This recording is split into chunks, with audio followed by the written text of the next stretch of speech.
Welcome to another episode of ComSpeak. Our guest today is Ameer Ismail, the president of Lintas Live. Ameer is a unique PR professional. Unique because I think there are very few like him who have been in one organization for over 2.5 decades. The company has had different iterations and different name changes over the years, but Ameer has remained steadfast in his role there, leading a firm of very, very dynamic people over the years. Thank you for joining us, Ameer, and welcome to ComSpeak. Thank you very much, Amith. I'm delighted to be with you today and share some life experiences with the audience. Absolutely. We're looking forward to that. The format is similar with all our guests. We have a similar set of questions, but the responses and answers are each time different and inspiring. So tell us about how you got into public relations, Ameer, many, many years ago. So I had a pretty interesting kind of upbringing in childhood. I was lucky enough to be exposed to traveling to different parts of the world, and I think that uh, experience kind of enriched my curiosity about people. So that was the seed that kind of grew in me. The curiosity grew to an ability to connect with people. So that was the initial phase of my development. As I kind of furthered my studies, I moved to the US, and I decided to pursue a liberal arts degree, which gives you a wider berth of exposure than to get into one stream and kind of, focus yourself on that. And I kept on getting excited by the world of brands. So in my head, that was something that I always kind of veered towards, but I didn't particularly know whether it was advertising, whether it was PR, whether it was marketing. I didn't know which stream I was really keen on getting into as a career until I came back to India. And a cousin of mine told me, listen, this is an up and coming field and you seem quite suited to it. And I managed to then decide in my headspace that I want to get into PR. And I then applied for a job at Good Relations, which was one of the early entrants into PR at that time. Right. Which year was this in? This was in 19. This was in 96. Sorry, 93. I see. And then, go on, go on. No. That was the first entry into PR, and it was early days. There were very few players, Right. so it was an interesting time. It was ruled by women leaders. All my bosses were women, which was an interesting experience. And till today, in some way or the other, you always have a big influence about powerful women in your life. All of us do.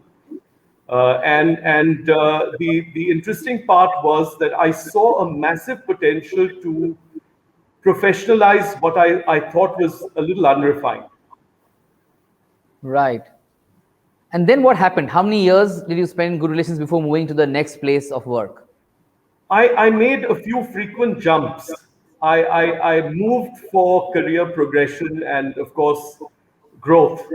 And I moved from good relations to set up enterprise PR with two other colleagues. So I worked with Muhammad Khan at that time and his team, Anand Halve.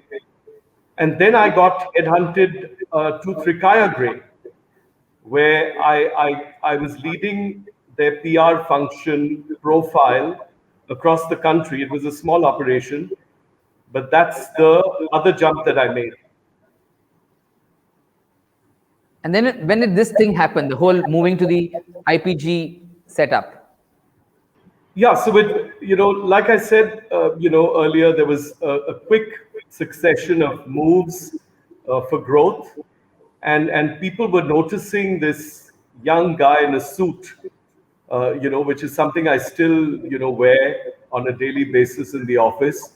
Um, doing interesting things in PR with clients. I think that was a phase where I was extremely ambitious, and people started noticing. Some journalists started writing about me, and one of those articles that came, were viewed by the managing director of Lintas, Prem Mehta, and he called me in for an interview and a meeting, and I was, I mean, that was quite overwhelming because Lintas for me was the penultimate branding agency. It was that iconic institution that, at some stage you feel if you're in the world of brands, you want to be in. And I must tell you, in the earlier part, before I got into PR, I did go in for an interview and I didn't get the job. So this was an interesting kind of development for me. And 96 is when, I walked into the boardroom with Prem, and he said, listen, we've got this PR brand. Tell me what you can do with it. And I was sitting in a boardroom with people who were much older than me. It was quite intimidating, but I think my passion for what I had done just spoke volumes at that time, and I kind of overcame my nervousness in that meeting, and I kind of convinced the entire board that this is something that I could do and do well. And an hour and a half later, I was sitting in the lobby with Naresh Goyal sitting right on the side of me because that was a big client. Jet Airways was a client of the agency at that time.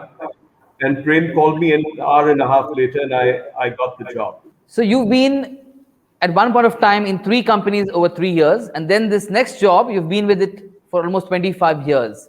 Most people would choose to move into corporate communications, in-house roles, but you have stayed the course. What makes you do what you do? Tell us about that. I think there's a massive benefit to staying in an organization for a long period of time that people really don't understand. And we're in this environment where most people feel that they need to jump for money and opportunity, which is correct at some point in time.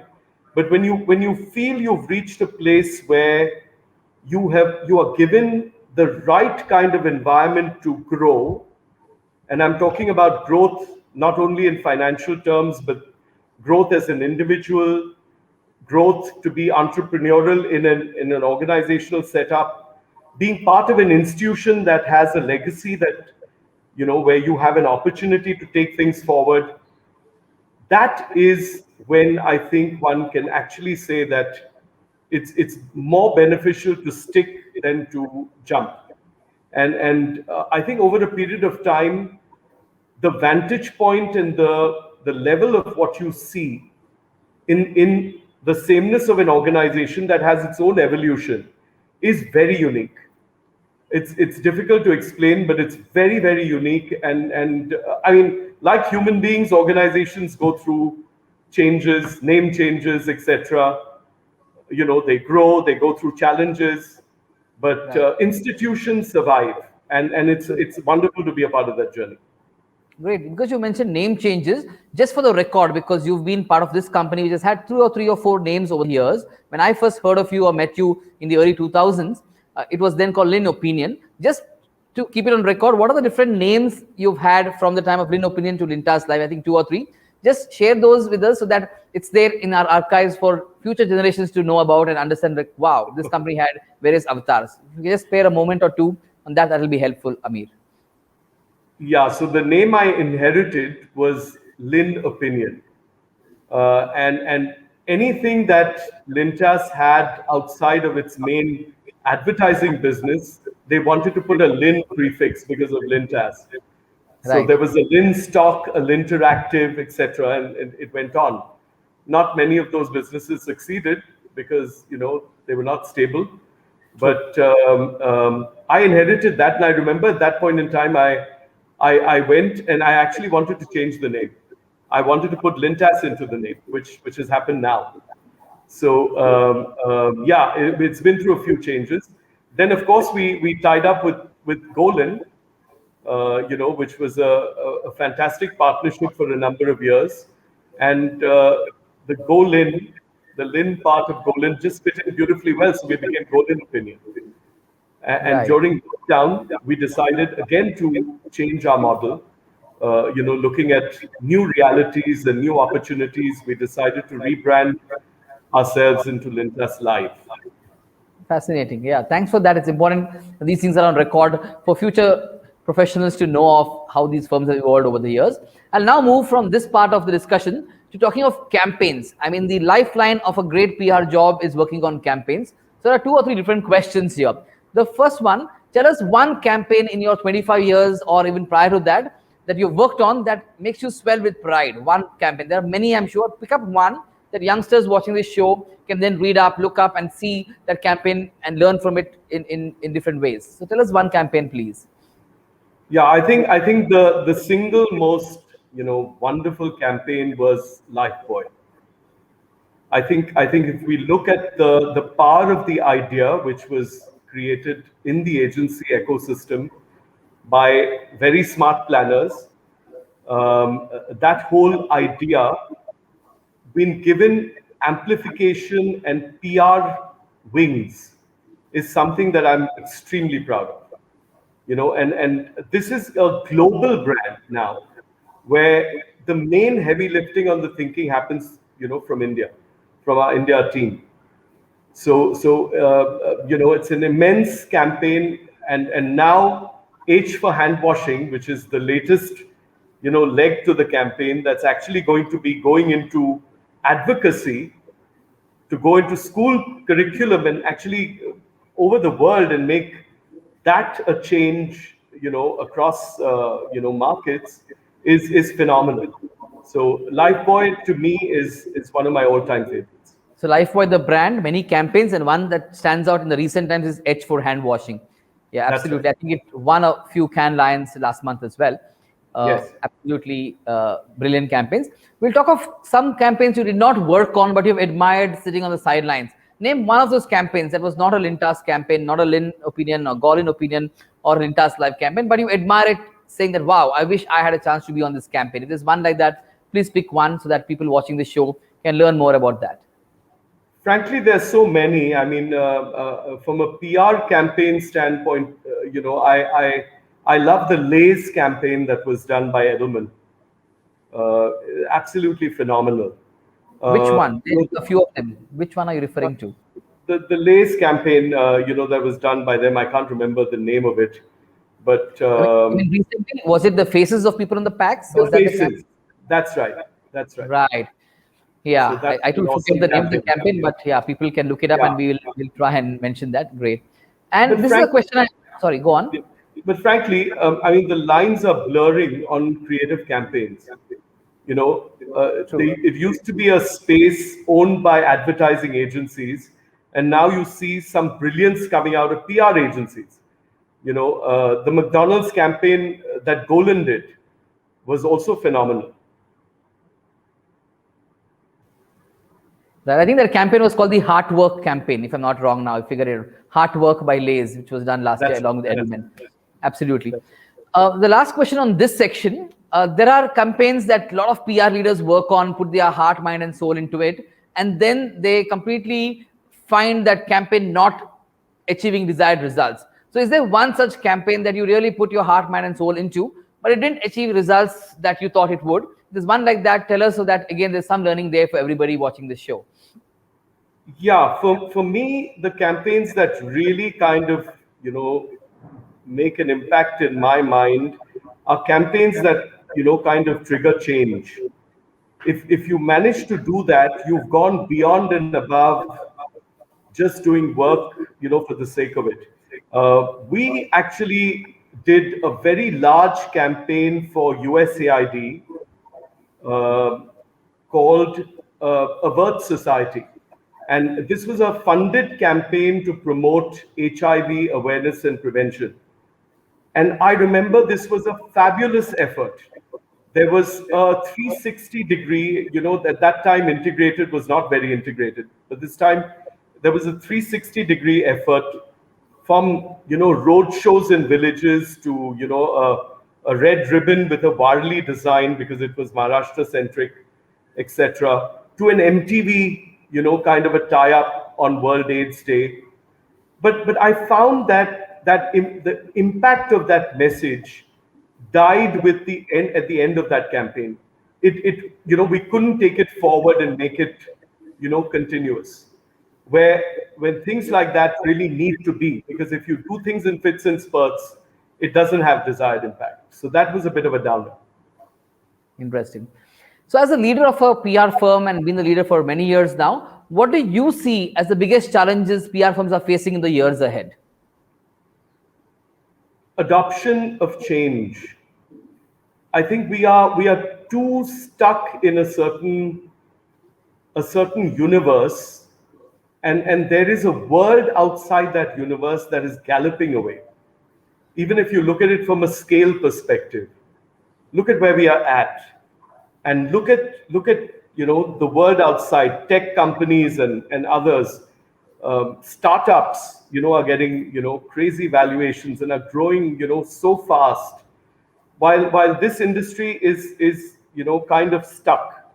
And that's why I say adoption and change are two biggest challenges that I think this industry is going to face moving forward. Thanks. Helpful to get this insights on that. Let's move to some part of your personal life in a small way. Tell us, what do you do to unwind? How do you spend time beyond work? Some of the things you do. I love listening to music.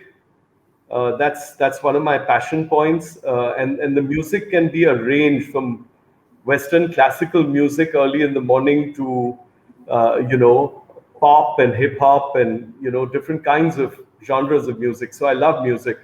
Um, the other huge passion I have is food, and that's linked to travel. So whenever my wife and I get a chance, we make sure we go someplace. Now, of course, travel hasn't been possible. We are all cooped up at home and waiting to get out when we can. But wherever we go, we explore local culture, local food, and that's something that is a passion point for me. Thanks.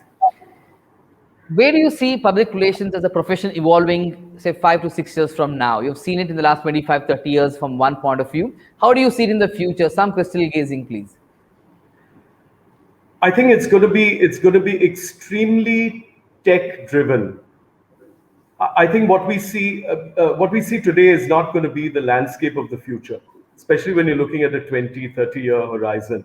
I mean, I've seen, like you, Amit, I've seen PR in the US. There is very little human interface. It's not about who it's about the power of what you're pitching at them. It's all done on the system. And if it makes sense to an audience, it'll make sense. If it doesn't, it doesn't.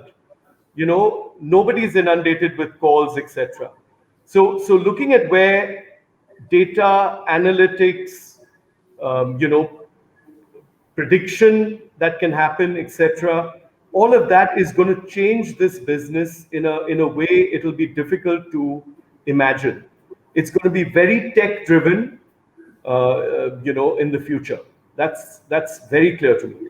Now, those are brave and possibly true predictions for the near future. Thanks for that. We have the last question of the main interview before we move on to the rapid fire, which will be an interesting 10 questions in less than 100 seconds. The last question: there are lots of youngsters today who understand PR compared to 15, 20 years ago, and they're all looking forward to make a career in public relations. What is your message to these young people getting into PR, the young 21, 22-year-olds? What is your message for them, Ameer? If my message to them is, if you want to be the change, if you really want to get into a profession where you can make a difference, you can drive a change, then this is the place for you. Because as a business, I think this business has limitless potential. I see it from a vantage point of being in a group that has advertising, etc. I can see the limitations, but PR doesn't have limits. But like I said, if you're young, You want to get into a profession where you want to do things differently, you want to build change, this is it. Great. With that, we come to the end of this interview. I enjoyed listening to you, and thanks for those candid responses, Ameer. Before we say bye, we'll spend the next few seconds getting you to answer 10 questions, each one less than 10 seconds, 1 or 2 or 3 words at the most, to know a little more about you beyond this PR. If you're ready, let's go. Ready. Which is the brand you trust the most? Rolex. Okay. Which is that one book you highly recommend that you have read and want others to read as well? Fountainhead by Ayn Rand. Okay. What's your one favorite gadget? My iPad. Okay. The best boss you ever had in your many years of working? Prem Mehta. Okay. Who is your professional role model that you've always looked up to in your many years of working life? Without a question, Fred Cook. Okay. An Indian communicator that you admire the most? Commonly known, but Anand Mahindra. Okay. Your favorite cuisine? You spoke of food earlier. What's your favorite cuisine? Real Italian. Okay. Your dream holiday destination, maybe a place you've gone to and you keep going back to again and again, but it's your dream destination. Whenever you have to take a break, you love to go there. Which one is that one place? Paris. Thanks. Okay. Thanks. Describe yourself in 3 words. What does Ameer Ismail mean in 3 words? Passionate, resilient, and committed. Thank you. And the last question, your one big learning in the last 15 months of the lockdown pandemic that helps you be a different person in the future. What's that one big learning? Empathy. Okay. Thank you so much, Ameer. It was a pleasure talking to you, and I look forward to meeting you in Mumbai in the future when things open up. I've had great interactions with you in person prior to 2020, and I look forward to them in the future as well. Thank you so much for watching. This was Ameer Ismail, the president of Lintas Live, sharing with us his life's journey in the world of public relations. Hope you enjoyed it. Thank you for watching.